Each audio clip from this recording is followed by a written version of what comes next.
Hi friends, బాగున్నారా? ఎలా ఉన్నారు అందరూ? మనకు వరలక్ష్మి వ్రతం తొందరలోనే వచ్చేస్తుందండి. ఇంకా వరలక్ష్మి వ్రతం అంటే చాలా హంగామా చేస్తుంటారు. ఇంకా పూజకు కావాల్సిన సామాగ్రిలు ఇవన్నీ కొంటూ ఉంటారు. ఇవన్నీ కొన్నప్పటికీ వరలక్ష్మి వ్రతంలో ముఖ్యంగా చేయవలసింది ఒకటుంది. అదేనండి తోరం. మనం ఇప్పుడు తోరం ఎలా చేయాలో చక్కగా తెలుసుకుందాము.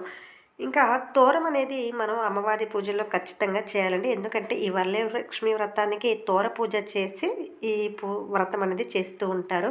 ఇంకా తోరం విషయంకొస్తే మనం ఇది తోర పూజ అంటే 9 ముడులు వేసి తోరాన్ని తయారు చేసుకోవాలి. ఇంకా దీనికోసం మనం తెల్ల దారం, పూలంటే ఏ పూలన్నా కట్టుకోవచ్చండి. మల్లెపూలు, కనకాంబరాలు మన ఇష్టం. మరువము ఇలాగ సంపెంగ పూలు వేటితో అన్నా కట్టుకోవచ్చు. పూలు లేనప్పటికీ కూడా మనం అనేసి ఈ ముడులు కూడా వేసుకోవచ్చు చక్కగా.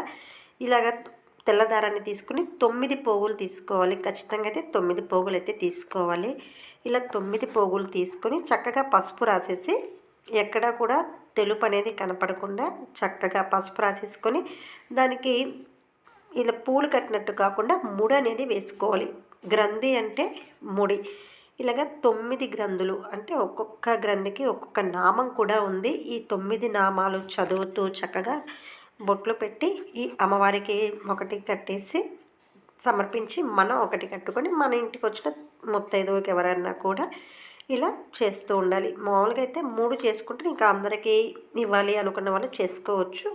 ముఖ్యంగా 3 అయితే సరిపోతాయి. ఈ విధంగా చక్కగా తోరలైతే తయారు చేసుకొని అమ్మవారి పూజకి మనం సిద్ధం కావచ్చు. కానీ ఇవి ముందు రోజు చేసుకోవచ్చు అంటే ముందు రోజు అయితే చేసుకోకూడదండి.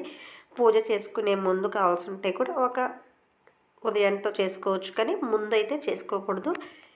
ఈ విధంగా చక్కగా తోరాలు తయారు చేసుకొని వరలక్ష్మి వ్రతానికి సిద్ధం చేసుకొని తర్వాత మాత్రమే తోరగ్రంథి పూజ చేసుకున్నాక మనం చేతికి ఇవి ధరించి ఇంకా మనం అనేది పూజ అష్టోత్తరం కానీ ఏదన్నా కూడా మీకు వరలక్ష్మి వ్రతం బుక్ ఉంటే చక్కగా అందులో చూసి చేసుకోవచ్చు. ఈ విధంగా పూలు అనేది సమర్పించే పూలు అనేది చూడడానికి అందంగా అలంకారంగా ఉంటుంది కాబట్టి పూలు అనేది వేసి కడుతూ ఉంటారు. పూలు లేవు మాకు ఇష్టం లేదు అనుకున్న వాళ్ళు చక్కగా ముడులు కూడా వేసుకోవచ్చు. మనకైతే తోరం అనేది ఖచ్చితంగా కావాలి కాబట్టి చక్కగా ఈ విధంగా సులభంగా తోరం అయితే తయారు చేసుకోండి.